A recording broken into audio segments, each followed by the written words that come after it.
The first units of the third-generation Mercedes-Benz CLS have rolled off the assembly lines at the automaker's Sindelfingen facility near Stuttgart. Supervising production and celebrating the assembly were the factory's site manager, Michael Bauer, left, and chairman of the Mercedes Sindelfingen Works Council Ergun Lümali, right, who posed with the first car that was manufactured.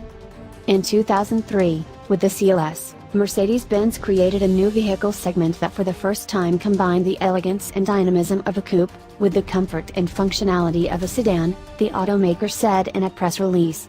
With the third generation of the CLS, Mercedes-Benz is now building more strongly than ever on the aura and unique character of this trend-setting model. The 2019 CLS is being put together on the same assembly line as the E-Class sedan and Estate. The Sindelfingen facility, which is home to more than 25,000 employees, is where the S-Class sedan, Coupe, and Cabriolet, Mercedes Maybach, and AMG GT are also manufactured. Unveiled at the end of last year, the third generation of the executive four-door coupe features a sleek styling and uses the latest E-Class platform and technologies. Inside, the new CLS gets the optional widescreen cockpit displays and borrows plenty of driving assistance systems from the larger S-Class, such as active steering, brake, and speed limit assists, active distance control and others.